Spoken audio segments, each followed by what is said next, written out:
parmi eux un homme, pas 10.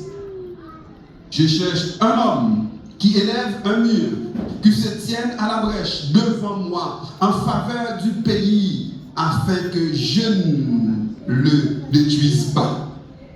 Mais je n'en trouve point. Waouh, c'est terrible, hein? Le Seigneur se mettait lui-même aussi à la recherche d'un seul homme.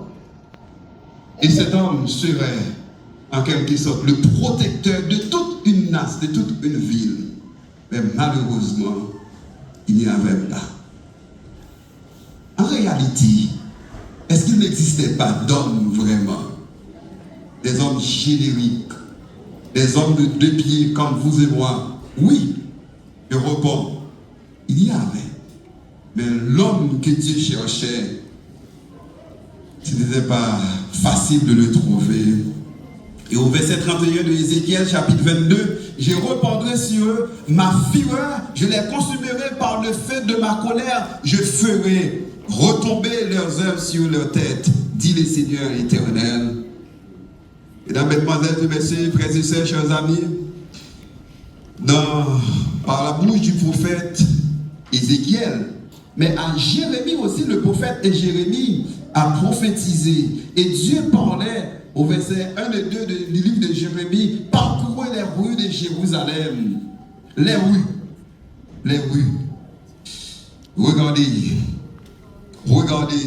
Informez-vous. Cherchez dans les places. S'il s'y trouve, combien d'hommes? Un homme.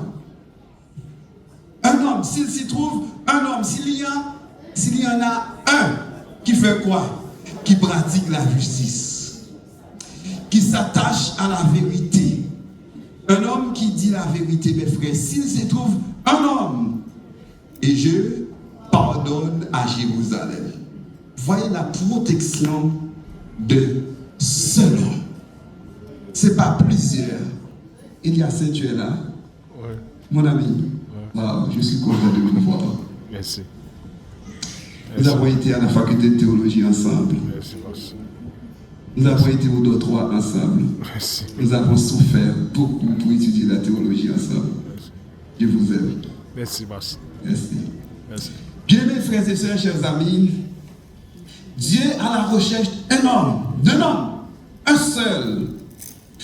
Bien-aimés frères et sœurs, malheureusement, Dieu n'avait pas trouvé un seul. Au verset 2, et comme au verset 2, regardez ce qui est dit au verset 2, même quand ils disent l'Éternel est vivant, c'est faussement qu'ils jurent. Waouh! Même lorsqu'ils disent comment? L'Éternel est vivant. Même lorsque je loue l'Éternel, ce n'est pas important pour Dieu. Ce n'est pas le message que je porte, mais quel type d'homme que je suis. Quel type d'homme que vous êtes. Quel type d'homme que nous sommes. Et c'est important pour Dieu.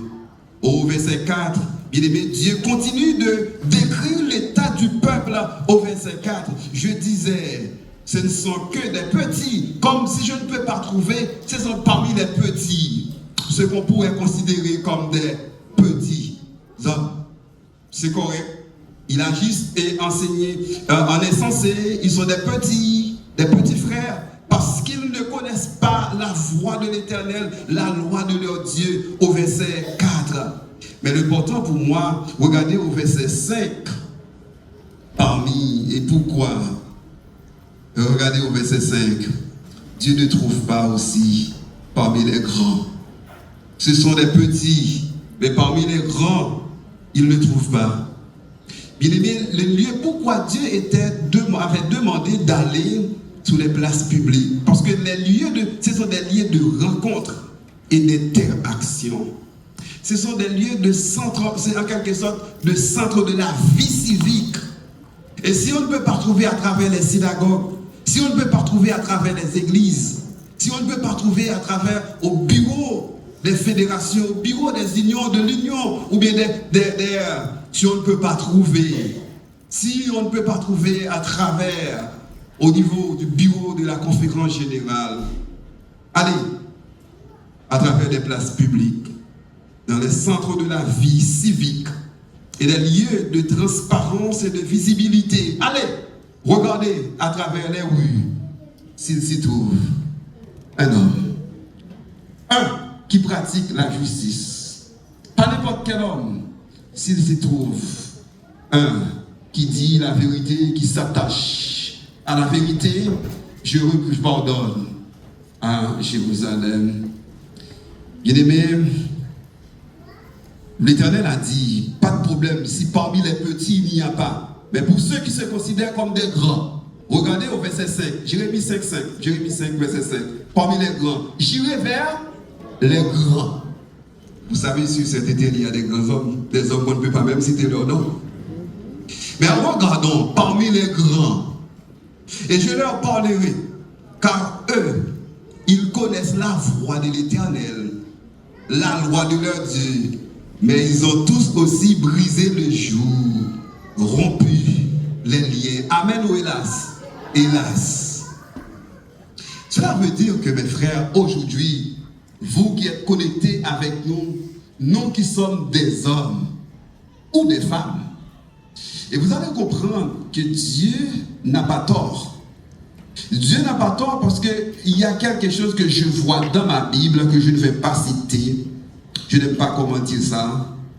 Et au verset 7 à 9, toujours dans Jérémie chapitre 5, Dieu, le prophète, décrit la situation, était tellement lamentable, je ne vais pas citer, lisez vous-même les versets, je ne vais pas citer, non, je ne vais pas citer ça. C'est dans la Bible, lisez-vous vous-même, lisez pour vous, verset 7 et à 9. Parmi nos enfants, parmi les jeunes, parmi les enfants de la jeunesse de mon église, nos enfants qui sont au foyer, mes frères et mes sœurs, regardez, et qu'est-ce que le Seigneur a dit, et j'ai reçu leur serment et eu ces livres. Comment eu ces livres? Dans l'abomination. Et ils sont fous, ils sont considérés comme des fous dans la maison de la prostitution. C'est terrible quand Dieu décrit cette situation pour le peuple d'Israël. Et Dieu disait, semblable à des chevaux bien nourris qui courent ça et là, ils hennissent chacun après la femme de son prochain. Et c'est une situation tellement difficile et terrible dans la vie du peuple de Jérusalem. Dieu allait prendre une décision. Et cette décision était drastique.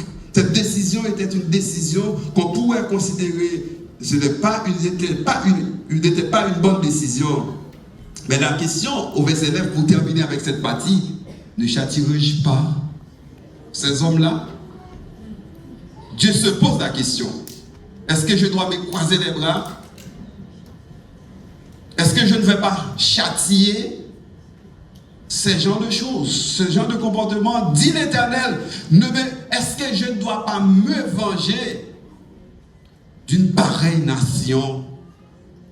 Oh bien-aimé, au verset 9, car il se trouve parmi mon peuple, au verset 26, le dernier verset dans cette péricope, au verset 26, il se trouve parmi mon peuple, non seulement des choses qu'il vient de décrire là, mais aussi parmi mon peuple, il y a des méchants. Au verset 26, le chapitre 25, le chapitre 5. Parmi mon peuple, il y a des méchants. Je me rappelle un contemporain qui a fait une déclaration en disant, parmi les hommes méchants que je connais, les hommes religieux sont les pires. Hélas. Vous voyez, il dit parmi les hommes méchants, en parlant des hommes, il dit ces hommes ne pardonnent pas. Il continue, ces hommes sont durs avec leurs femmes, durs envers les enfants, durs envers les autres. En tant que boss, quand ils sont arrivés au timon des affaires, roi Bakouzem, président Babopem. Donc, vous comprenez? Donc, il dit, parmi les hommes méchants que je connais, les hommes religieux sont les pires. Hélas, cette déclaration me fait mal en tant qu'homme religieux, parce que moi je suis un homme religieux. Amen. Et quand je trouve ce genre de situation, ça me fait mal. Au verset 31, le prophète prophétise avec fausseté. Même les prophètes, les sacrificateurs prophétisent avec fausseté. Et ça donne beaucoup de problèmes Oh bien-aimé, de nos jours, tout le monde cherche un homme. Tout le monde cherche son homme. Chaque pays cherche un homme. Chaque pays, chaque ville cherche un homme. Et chaque professionnel cherche son homme. Et chaque patron cherche un homme. Et chaque homme cherche une bonne femme. Chaque femme cherche un bon mari. Un homme. Chaque église est à la recherche de bon homme, bon pasteur.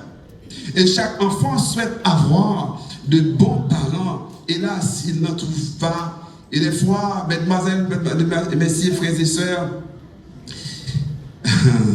en réalité, qui est-il le vrai homme dont le monde a besoin?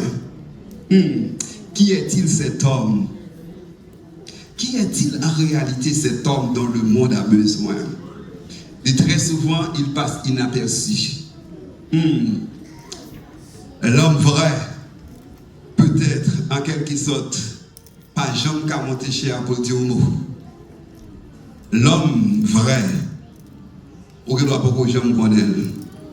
Parce que toute apparence qu'on cherche, il ne doit pas là du tout. Il peut passer inaperçu. Exemple, Ésaïe 53, verset 2. Il s'est élevé devant lui comme une faible plante, comme un rejeton qui sort d'une terre desséchée. Il n'avait ni beauté, ni éclat pour attirer nos regards, et son aperçu, ou bien son aspect n'avait rien pour plaire. Amen. De quel homme s'agit-il ici? Jésus. Oh, le prophète Ésaïe a prophétisé pour dire le vrai homme va venir. Mais attention, attention. Et quand il pensera, il n'y a pas bien apparence. Ou pas faire une invitation, ou pas inviter la caille. Parce que j'en ai bien, ou pas prendre chance.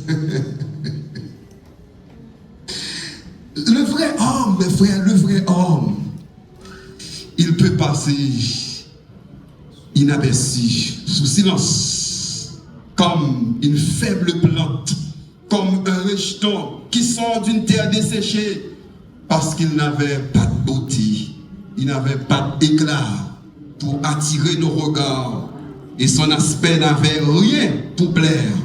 Oui, c'est pourquoi le vrai homme, le meilleur homme, a été rejeté. Le vrai homme, le meilleur, il a été rejeté parce que dans Jean 1er, verset 46, et quand Philippe disait à Nathanaël, regardez, venez voir l'homme de Nazareth, venez voir le vrai homme.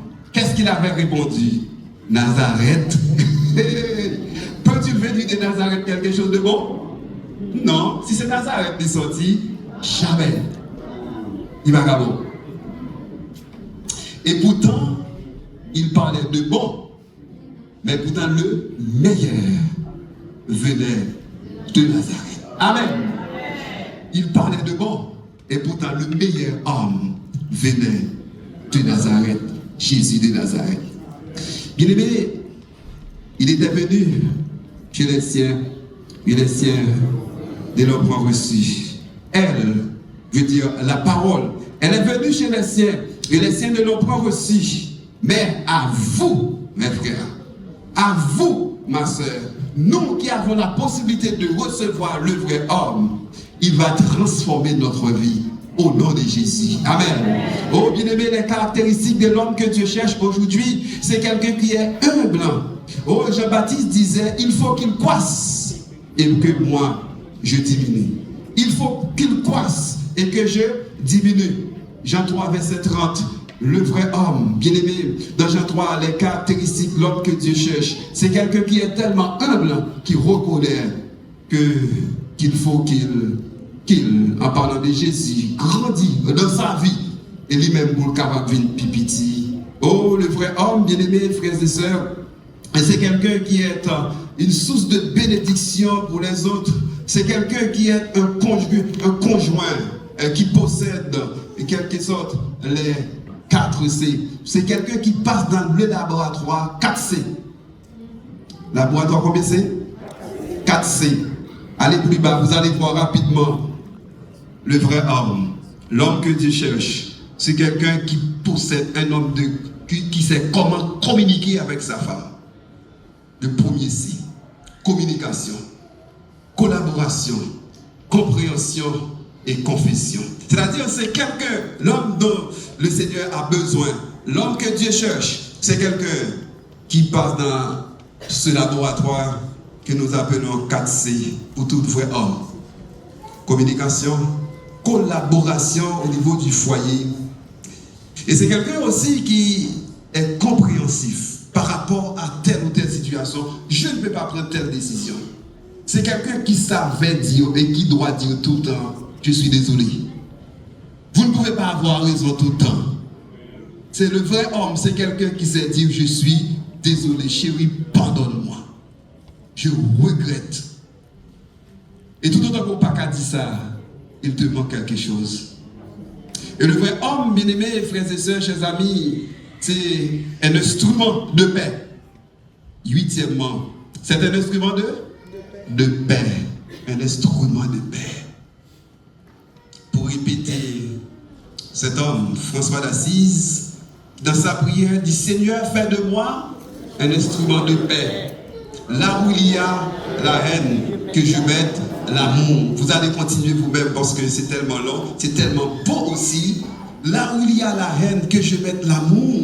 Mes frères, là où il y a le désespoir et que moi-même, que je porte l'espoir, l'espérance. Donc, en un mot, mes frères, là où il y a le doute, le vrai homme, l'homme que Dieu cherche, c'est quelqu'un qui a toujours une parole positive. C'est quelqu'un qui a toujours une parole positive. Oui, bien-aimé, le mariage, c'est un alliage. Donc, dans le mariage, il y a un détachement, un détachement de Ish vers Isha. En hébreu, Ish, homme, Isha, femme. Il y a un détachement chaque jour. Il faut s'oublier. Bien-aimé, Dieu veut la famille. Dieu veut sauver ta famille. Il est le Dieu de toute famille. Il est le Dieu qui veut te sauver, mon frère, aujourd'hui. Oui, Ellen White, lui aussi, a fait une déclaration importante que j'estime très importante aujourd'hui, que je voudrais attirer votre attention. Presque beaucoup d'étudiants de la Bible et des hommes qui aiment lire Ellen White savent très bien. Elle a dit, ce dont le monde a le plus besoin, c'est d'hommes. C'est d'hommes, pas vrai? On a besoin d'hommes, mais fidèles. En propose. Non pas d'hommes qu'on achète et qui se vendent, mais d'hommes profondément loyaux et intègres. Des hommes qui ne craignent pas d'appeler le péché par son nom, ça c'est le péché. Et des hommes dont la conscience soit aussi fidèle à son devoir. Et que la boussole, le topole, des hommes qui défendent la justice et la vérité, même si l'univers s'écroulerait. Bien-aimés frères et sœurs, oui, le monde a besoin d'hommes. Ellen White nous dit oui. Cette américaine disait, le monde a besoin d'hommes. Virgule. Mais quel type d'homme? C'est d'hommes dont ces hommes non pas des hommes qu'on achète, des hommes qu'on se vend, des hommes dédiés. Le problème de l'humanité, c'est un problème d'hommes. Le problème d'Haïti, mon pays, c'est un problème d'hommes. J'étais aux États-Unis un jour pour prendre mes vacances. J'étais impressionné et même étonné d'entendre une sœur haïtienne qui disait à sa fille, vous avez besoin de quelqu'un pour se marier, pas de problème. Mais c'était un haïtien. Or, sa mère est haïtienne. C'est-à-dire, l'homme de la vie de sa fille ne doit pas venir d'Haïti.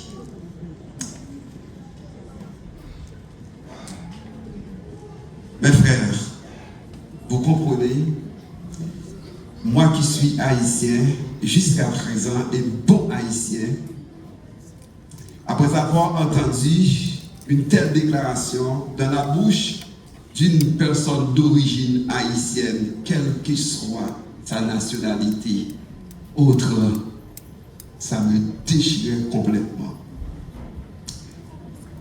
Je disais, wow, le vrai homme, il ne doit pas venir d'Haïti. Je comprends pourquoi Nathanaël a dit Nazareth. Nazareth. Nazareth. Mes frères et mes sœurs, et des hommes qu'on ne peut pas acheter. Je continue avant de terminer mon sermon pour vous dire que pour identifier cet homme, comment donc identifier le vrai homme? On doit identifier le vrai homme pas pour ce qu'il possède, mais il faut chercher à identifier le vrai homme pour ce qu'il est. Amen. Parce que nous avons tendance à chercher le vrai homme pour ce qu'il possède. Et un jour, Samuel était étonné quand il devait choisir un roi arrivé dans la maison d'Isaïe. En voyant Eliab, qu'est-ce qu'il disait? Certainement, le roi est ici. C'est Eliab. Et après Eliab, Abinadab. Oh, voici Abinadab. Voici Shama. L'Éternel avait rejeté tous ces hommes. Même le père de David ne saluait pas en lui un roi. Même son père. Et des fois, dans notre famille, nous sommes rejetés depuis dans notre famille même. Seul Dieu connaît le vrai homme. Seul Papa bon Dieu qui connaît le monde qui a servi le tout bon. Et l'objectif de mon sermon aujourd'hui, c'est de laisser ici d'être le vrai homme. Mais avant de terminer, j'ai noté un proverbe qui a été dit par Jean Antelme Bria Savarin, qui disait dis-moi qui tu hantes, je te dirai qui tu es. La seule condition pour moi, pour devenir les vrais hommes, il faut fréquenter les vrais hommes. Il faut connaître le vrai homme. Si vous ne connaissez pas le vrai homme, à partir de tout ce que vous possédez, je suis désolé pour vous, mon frère. Si à partir des diplômes, si à partir de les quantités de cartes, vous comprenez? Les cartes que vous possédez, hein? Je suis désolé. Dis-moi qui tu fréquentes.